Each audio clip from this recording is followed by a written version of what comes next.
Having lived nearly 40 years as an unremarkable, ordinary person, Hyewon never imagined she'd one day become famous. Fame didn't scare her, but being a celebrity in such a frustrating way, that was rare.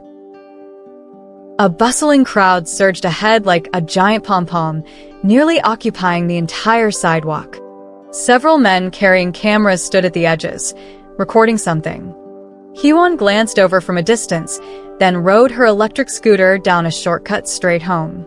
Just as she was about to enter her building, the crowd pushed her aside. A bespectacled man in a long coat politely asked her, "Excuse me, ma'am, does Lin Aihwa live in Unit 402 here?" Hyewon eyed him warily. "What do you want with her?" The man excitedly shouted to the crowd, "Yes, it's here. Let's go in." "Hey, you haven't even told me what this is about."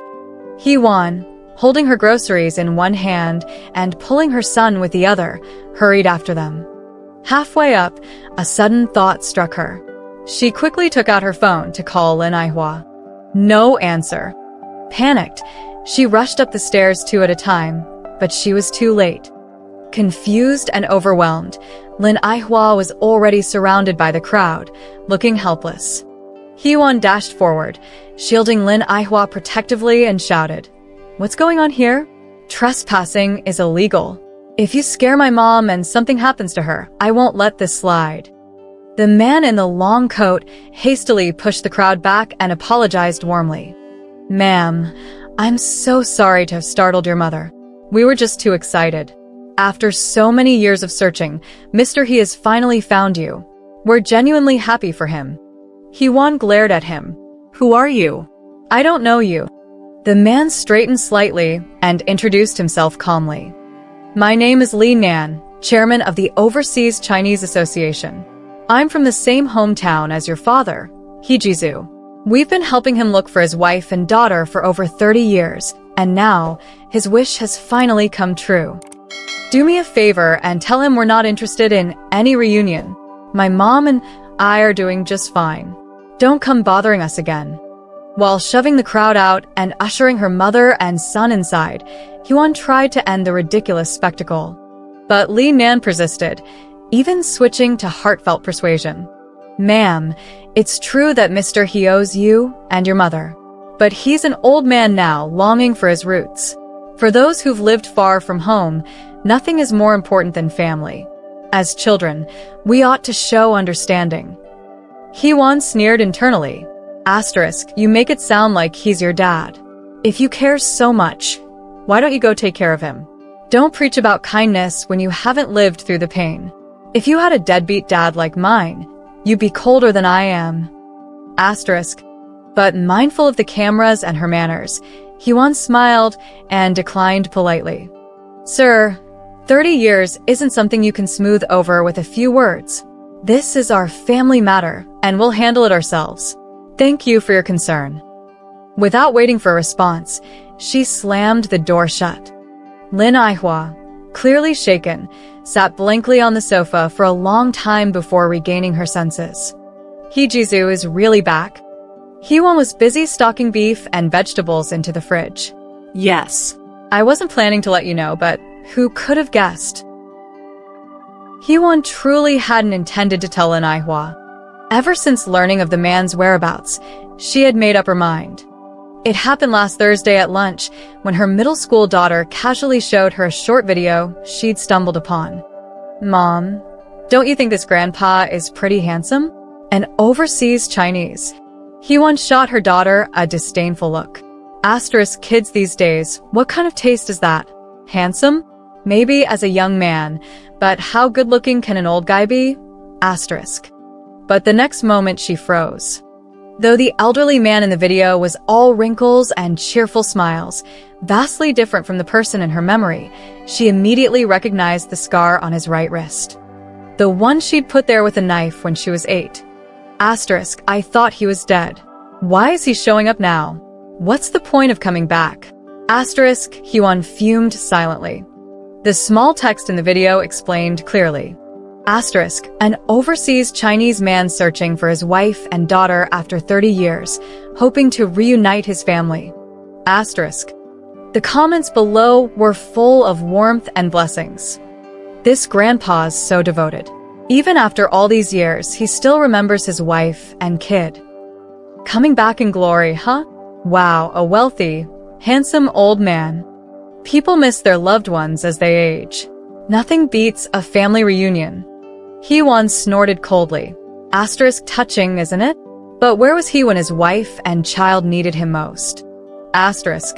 The thought of her mother's bitter, lonely life filled Hee-won with a burning desire to drag that man out of the video and knock him off his wheelchair.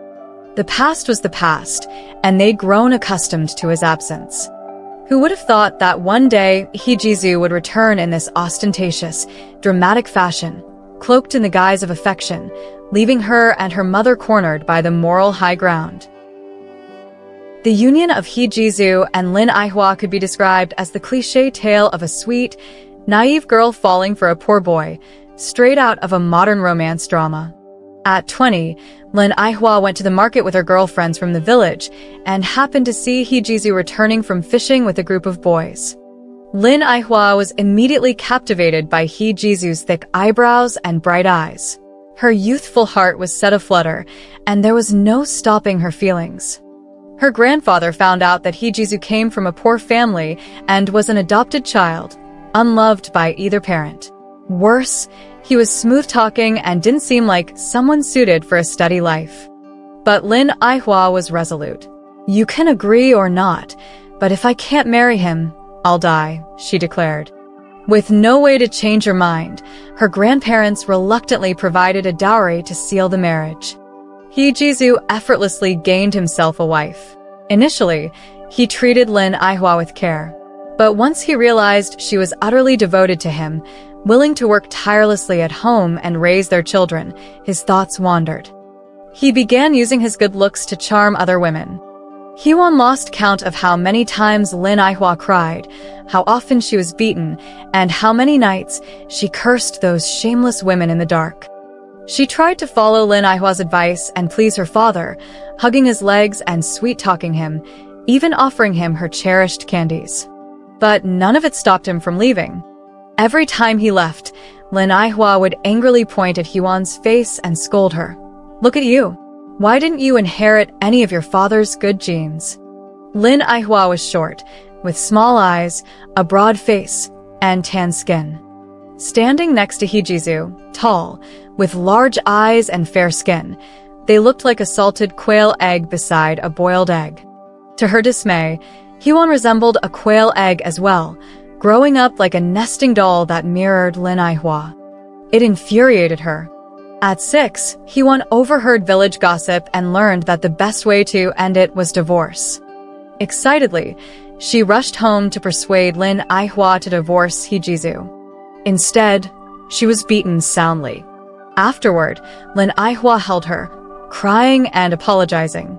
"Just endure a little longer. Your father will realize those women out there are no good, and he'll come back to us." When Hee-won was 8, Hee Ji-soo got drunk and hit Lin Ai-hwa again. Without hesitation, Hee-won grabbed a sickle and swung it at his right hand. "Hit my mom one more time and see what happens," she shouted. Blood streamed down Hee Ji-soo's wrist, sobering him up. He stared in shock at his daughter, whose eyes were red with rage, before stumbling out of the house. He disappeared after that. Some said they saw him near the pond on the west side of the village. Others claimed to spot him at the county bus station, or even eloping with a widow from the neighboring village. Rumors flew, but Hee Ji-soo never returned. Lin Ai-hwa cried at home and beat Hee-won again. Afterward, she cried some more about her daughter's coldness, her own incompetence, and Hee Ji-soo's heartlessness. Lin Ai-hwa searched every village in the town and even humiliated herself by asking his lovers for information. It was all in vain. "It's your fault. You hurt your dad so much he'll never come back," she scolded. Hee-won didn't argue. Without her father's presence, she finally felt a weight lifted off her shoulders. 3 years later, their uncle, citing his son's need for a new house and bride, heartlessly evicted them from their ancestral home. Mother and daughter had no choice but to move to the city to start anew. From that point on, Hyewon no longer thought about the Hee family. The sky grew dark as Hyewon stormed out of the house, dragging her son behind her. She ignored Lin Aihwa's relentless questions trailing behind and rode her scooter into the night without looking back. The cold evening wind stung her face, making pedestrians hurry home. But Hyewon felt the icy gusts were exactly what she needed to cool the burning anger in her chest and pull herself back to reason. She couldn't understand what Lin Aihwa was thinking. Had all the suffering over the years been for nothing? Now that they were free and could enjoy a peaceful life, why was she clinging to the idea of rekindling things with the man who had hurt her? She must be out of her mind. Hyewon still vividly remembered how pitiful they were the winter they were thrown out of their uncle's house. Her uncle had watched Lin Aihwa pack their belongings like a hawk, afraid she'd take anything valuable. Her grandparents said nothing, busily helping her uncle clean up the courtyard. Lin Aihwa's hair was disheveled, her face streaked with scratches from her aunt's nails. Like a desperate fly, she buzzed around the house for half a day before finally stuffing everything into a blue-striped sack. Mother and daughter fled like refugees, wandering into the bustling city only to lose their way among the traffic and crowds. Lin Aihwa dragged Hyewon around all day until her feet were blistered. It wasn't until nightfall that they found shelter in a drafty attic. Shivering, Hyewon timidly asked, "Mom, are we going to freeze or starve to death?" Lin Aihwa, counting their scant bills, paused for a long time before replying, "Don't let your imagination run wild. As long as I'm here, you won't die." True to her word, Lin Aihwa found a waitress job the next day. By day, she worked at a small restaurant, and by night, she brought leftovers home. Heated in a small pot, those leftovers became their meals. After 4 months of serving dishes, Lin Aihwa saved enough money to send Hyewon back to school. She then began selling breakfast at Hyewon's school gate to support them. During that time, Hyewon was grateful and reliant on Lin Aihwa. She thought, though Mom might be love-struck, at least she's responsible. Even without a man in the house, they managed to live their lives. Looking back, despite the ups and downs, their days had been steady and content. Wasn't that a kind of happiness too? Yet, 30 years hadn't extinguished Lin Aihwa's restless longing. At the mere mention of that man, she reverted to her old self in an instant. As the year-end approached, work at the office became increasingly hectic. Jinghwa found herself spinning in circles between her job and taking care of her child, leaving no time to deal with Aihwa. One day, while she was organizing gift packages for the elderly with her coworkers, Sister Lu snuck over with her phone in hand, looking mischievous. "Jinghwa, is this you?" she asked. Jinghwa glanced at the video on the screen, surprised. It was footage of that infamous scene from Saturday. "Honestly, these people have nothing better to do," Sister Lu complained indignantly. "They record things without permission, post them online, and turn small issues into big deals. Haven't they anything better to do?" Jinghwa smiled awkwardly and lowered her head, resuming her work. But deep down, she started worrying about Aihwa. After Saturday's fiasco and the video's circulation online, they were now the heartless women being vilified by netizens. Jinghwa had been giving Aihwa the cold shoulder these past few days, and knowing her mother's temperament, she dreaded what reckless thing Aihwa might do next. She rushed home, only to find Aihwa calmly eating dinner, seemingly unbothered. "Mom, have you been okay these past few days?" Aihwa scooped rice into a bowl for her daughter and replied in a faintly wistful tone, "What's there to be unwell about? I eat, drink, and sleep just fine." After a pause, she added as if suddenly catching on to the implication, "Is it your father? Did you hear from him?" "Mom, have you forgotten how he treated you back then? Or Grandpa's dying words to you?" At the mention of Grandpa, a flicker of panic crossed Aihwa's face, but she quickly regained her composure. "Your father and I, that's between us. You don't need to get involved. Everyone around here knows I have a husband overseas. What else can I do? Do I just shamelessly pretend like nothing happened?" Jinghua was stunned to realize that Aihua cared more about what others thought of her and how they judged her. It was human nature, she supposed. Mom, how about I reach out to the hometown association and explain the situation? Maybe they'll understand and stop interfering, Jinghua suggested cautiously. But Aihua waved her off. Forget it. You can avoid them for a while, but not forever. If they want meet, then we'll meet. After all these years, I'm curious to see how he's been living. Jinghua couldn't tell if her mother was truly scared of the mounting gossip or just looking for an excuse to reunite with her old flame. Sighing, she took out her phone and sent a private message to the account that had posted the video. The moment Aihua heard they could meet, she was ecstatic. She emptied her wardrobe, asking Jinghua to help her pick the prettiest outfit. Jinghua idly sifted through the familiar floral patterns, unable to resist mocking her mother. Mom, why bother? It's been years. We've made it this far without him. Why now? Aihua, ignoring her, held up the clothes in front of the mirror and said matter-of-factly, "You don't understand. Marriage is like clothing. No matter how old or worn, it's still yours. At least with it, people won't look down on you. And as long as I don't take it off, it's still mine." Jinghua was baffled by her mother's clothing analogy, her face numb with disbelief. Seeing Jinghua's lack of enthusiasm, Aihua sent her away and called her friends over to help her prepare instead. Reunited after 30 years of separation, husband and wife finally meet again. Watching the freshly uploaded video, Jinghua was filled with mixed emotions. In the video, Aihua wept openly, her gaze toward the man tender and genuine. The elderly couple was surrounded by waves of reporters, whispering words only they could hear, completing their unusual reconciliation with a perfect finish. "Fine, as long as you're happy," Jinghua muttered to the screen, where Aihua was beaming radiantly. She hadn't expected, however, that Aihua's so-called pursuit of love would spiral into an utterly absurd chain of events. "What? You want to bring him home?" Jinghua nearly jumped off the couch. She was convinced Aihua had lost her mind. "Doesn't he have money? Let him stay in a nursing home. Are you seriously planning to take care of him?" Aihua nervously wrung her hands, neither confirming nor denying, just standing timidly, without a word. Unable to bear it, Jinghua patiently laid out the pros and cons. "Look at his condition. Even if he's thin, he's at least 100 pounds. You're not young anymore. How will you take care of him?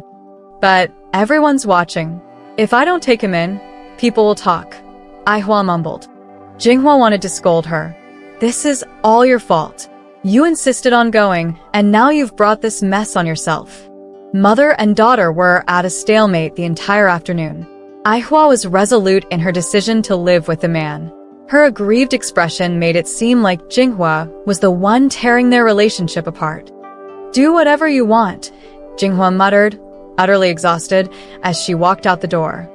For the first time, she truly understood her grandfather's helplessness all those years ago. Having a daughter who lived for love, there was nothing more exasperating than watching her willingly throw herself into the fire. However, she underestimated Lin Aihua's persistence. To achieve her so-called family reunion, Lin Aihua went straight to the community center where Huan worked. "Oh, we just reconnected, and her father wants her to come home for a visit. They haven't seen each other in years, and he's been longing for her. Knowing she's busy with work, I thought maybe just one meal would do." When Huan was called over by her colleagues, Lin Aihua was joyfully telling everyone how difficult it was for their family to reunite. Pulling Lin Aihua aside, Huan whispered angrily, "I've ignored you so far, but what are you up to now?" Lin Aihua remained calm. "Nothing much. Just letting everyone know that you have a father and that you're a dutiful daughter." "I've already told you. I'm not acknowledging him." "Oh, fine then. Let's show your colleagues how you treat your elderly parents."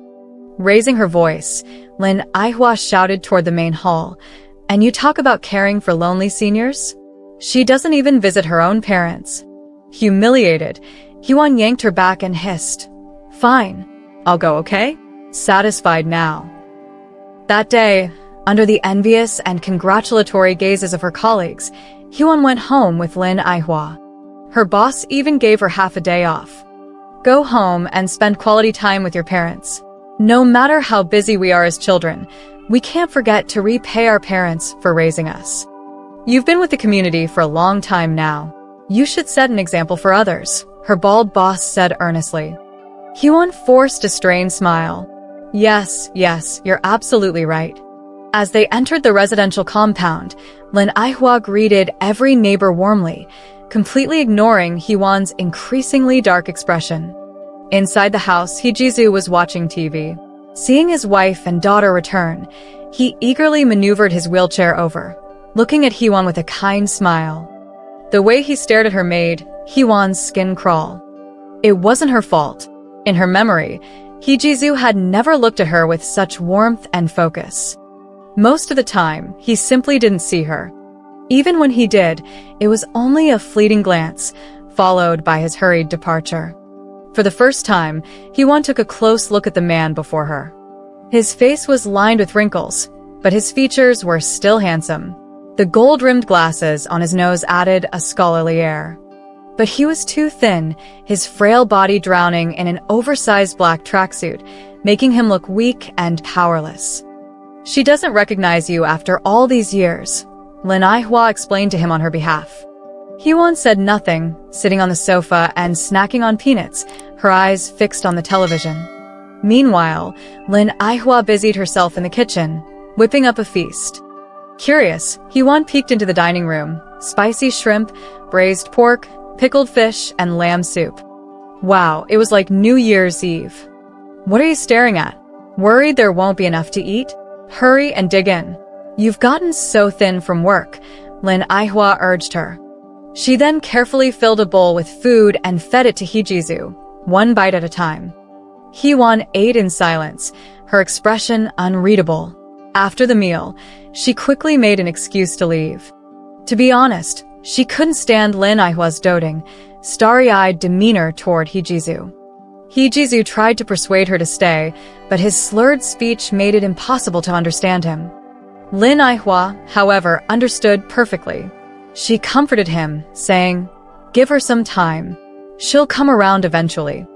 Turning to Hyewon, she added, "Your dad had a stroke last year, so his speech is a little impaired." Heejisu wanted to say more, but, meeting Lin Aihwa's gaze, reluctantly let go of Hyewon's arm. After Lin Aihwa's dramatic display, everyone, strangers and acquaintances alike, knew Hyewon had a father who had returned from overseas. She became a minor celebrity in their small town. Wherever she went, she was met with envious looks. Hyewon wanted to explain, but she didn't know how. Should she expose all the terrible things her father had done? Should she call out her mother's blind stubbornness? It seemed better to say nothing at all than to bring herself more frustration. She simply couldn't bring herself to act like Lin Aihwa, pretending nothing had ever happened and playing the part of a happy family. Fortunately, she now had her own family, a job, a child to care for, and plenty of reasons to keep her distance. As for Lin Aihwa, she could live her life however she pleased. One evening, after tucking her 2 children into bed as usual, Hyewon collapsed onto the bed, utterly exhausted and ready to rest. But before she could relax, her husband pressed down on her like a lump of dough. After a few muffled breaths, he sat up, wrapped an arm around her shoulder, and began to talk in his usual persuasive tone. "I've been discussing this amazing project with a friend. If we invest now, next year we'll surely see a big return." Glancing sideways at his wife, he added, "Warner, I know you don't like asking him for money, but he's your father. As his daughter, he'd naturally want to see you living well, right? So, could you perhaps—" "No." Hyewon cut him off angrily, sliding to the other side of the bed. "I see now. You were unusually attentive today, because you were planning this. You know I despise him and don't want anything to do with him, yet you're still scheming like this." As her mind cleared, Hyewon didn't hold back. "You're a grown man with arms and legs.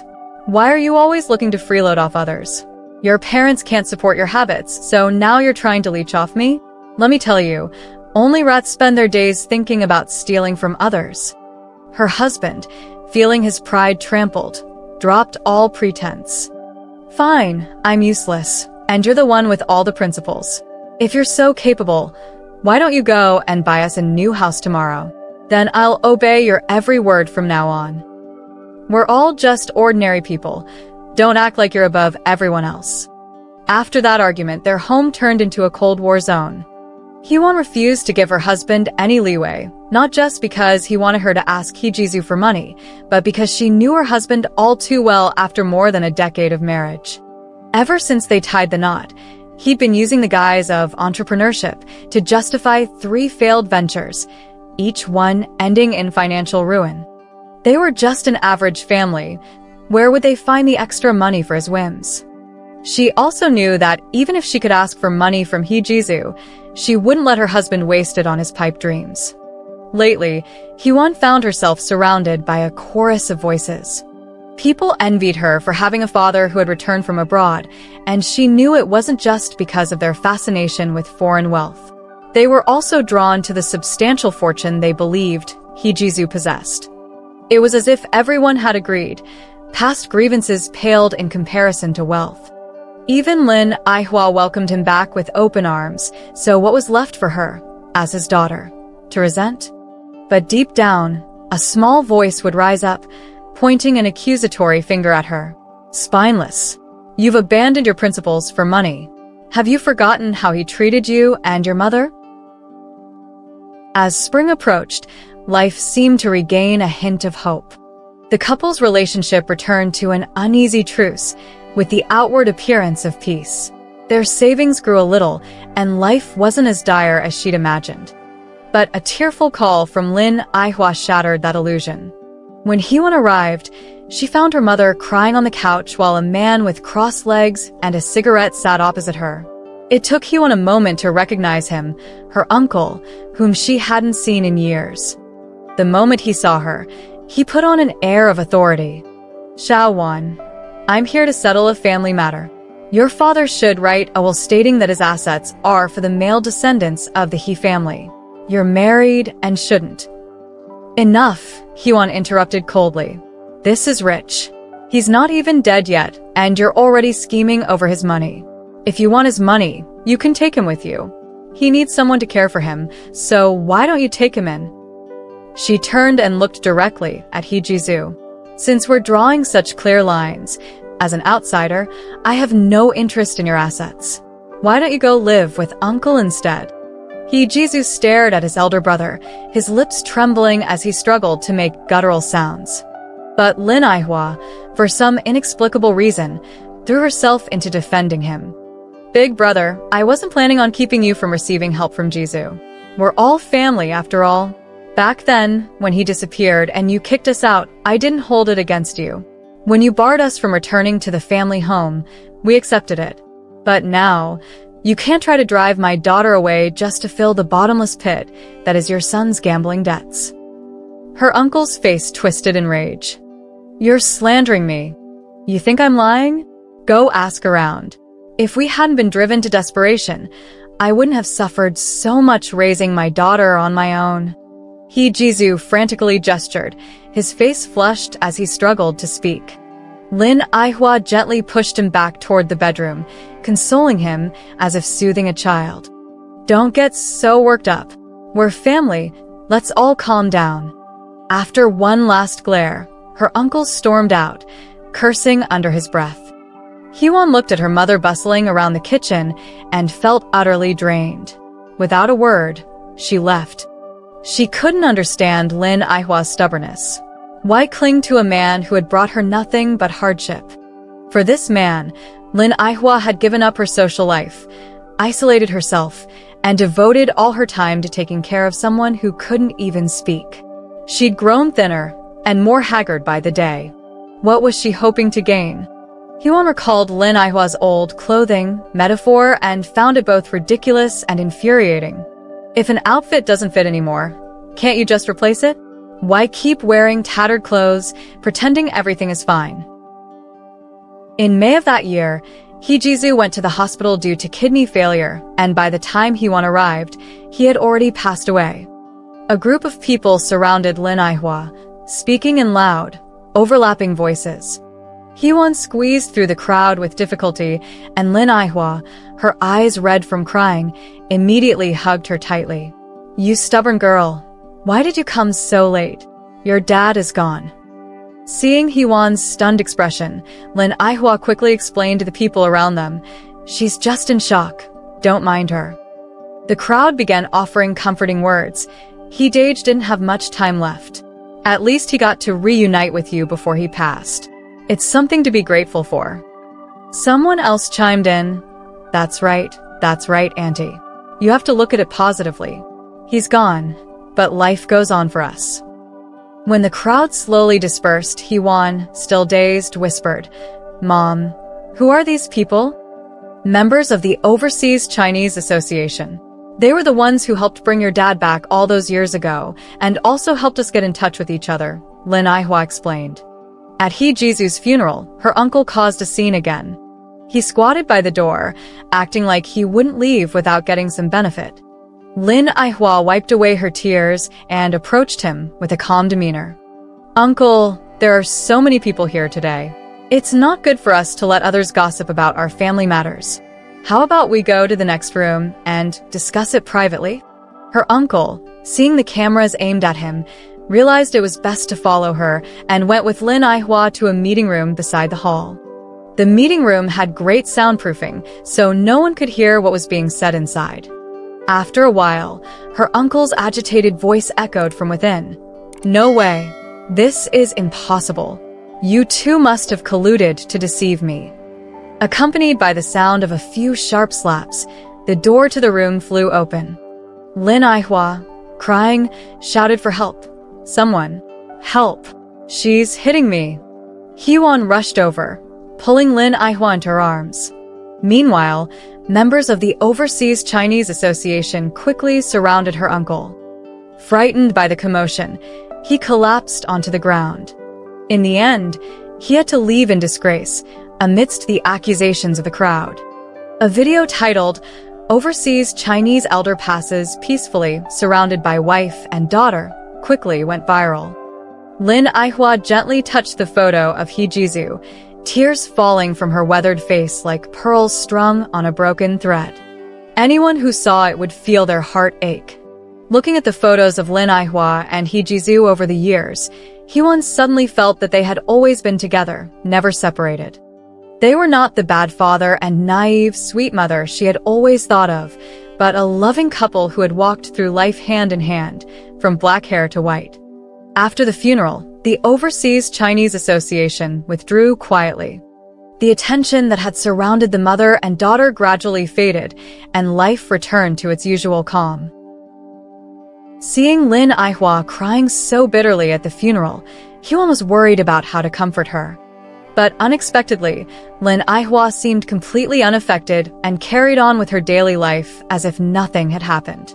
Sister Lu said that it might be a case of post-traumatic stress from overgrief and advised Heewon to spend more time with her mother. Heewon mentally noted it down and had been looking at tour groups, planning to take Lin Aihwa on a trip to help distract her. However, it was Lin Aihwa who came to her first. That day, Heewon was attending a cultural event when she unexpectedly received a call from Lin Aihwa. "Where are you? Come with me to a place." Heewon took a half-day off and, somewhat confused, followed Lin Aihwa to a mid-range residential area. "Mom, whose house is this?" "Yours. I had Heejizu leave it for you." At this, Heewon's eyes widened in surprise. Lin Aihwa paid no attention to her, pulling her around the new house as she spoke. "Not bad, huh? It's worth all the sacrifices I made for him back then." "So, Mom, you were living in?" Heewon trailed off. Lin Aihwa continued walking, explaining, "When your grandfather passed away, he couldn't even close his eyes because of my failures. If I had kept living like I did before, my life would have been wasted." Years ago, Heewon's grandfather had often helped the mother and daughter when they were struggling. In order to save up enough for Lin Aihua to buy a house, her grandfather worked on a construction site, but unfortunately, he fell from a scaffold and passed away within days. Before his death, her grandfather left Lin Aihua with 6 words: "Look forward, don't look back." You think I really cared about living with him? So many people were watching. If I was going to act, I had to make it look real. And with all that money, if I didn't grab it, would I let it go into the bottomless pit of the He family? Was Uncle's outburst at the funeral just an act? Hee-won felt uneasy thinking about her mother being slapped. "Yeah," Lin Aihua replied, winking. "What do you think? Was your mom's acting good?" Hee-won, rubbing the new furniture in the house, looked at Lin Aihua with admiration. Though she considered herself to have seen through life at nearly 40 years old, she now realized that she was still far behind Lin Aihua, this inconspicuous rural woman. After Hee Ji-soo passed away, her uncle had repeatedly blocked the idea of burying him in the family tomb. "He wasn't really a Hee family member, he was adopted by my mother. Why should he be buried in our family tomb?" Lin Aihua didn't get angry. She simply hung up and asked Hee-won to inquire about the procedure for a sea burial. A few days later, mother and daughter carried Hee Ji-soo's urn to the seaside. Lin Aihua muttered to herself, "You didn't suffer so much just to sneak into America for nothing, did you? That place was so good. Now you can return the same way." Hee-won wrapped her arms around her mother's shoulders, watching the white ashes blow away with the wind. "Are you curious why he didn't contact us all these years and only came back when he was old?" Before Hee-won could speak, Lin Aihua continued, "He must have found a strong backing over there and was living comfortably. Why would he think of us? If it weren't for his need for a kidney transplant later, remembering he still had a daughter who could save him, he never would have come back. Luckily, I had him sign a will first and slowly wore him down. Otherwise..." Hee-won recalled the extravagant meals Lin Aihua had prepared for Hee Ji-soo. At first, she had thought Lin Aihua was just indulging in her love for her husband, but now she realized that those rich, greasy meals were like poison wrapped in love. Finally, Lin Aihua seemed to comfort Hee-won. "Don't feel guilty about spending his money. All these years, he was supported by women. If he hadn't been good-looking, he might not have had all these things." Hee-won carefully asked, "So, Mom, you never really planned to reconcile with him?" "Reconcile with him? No way. I've been living fine on my own. Why should I go and get myself a burden?" Lin Aihua replied, cursing. Hearing her mother speak so straightforwardly, Hee-won immediately felt relieved. Well, it was her who had misunderstood. She thought her mom was so sentimental, but it turned out that Lin Aihua had never cared about that man. Lin Aihua was right. Who would avoid money? He owes us for all those years of suffering. Thinking about this, Hee-won hugged Lin Aihua and immediately took a taxi to a high-end restaurant. She had only been there once before when a colleague took her there for a birthday celebration.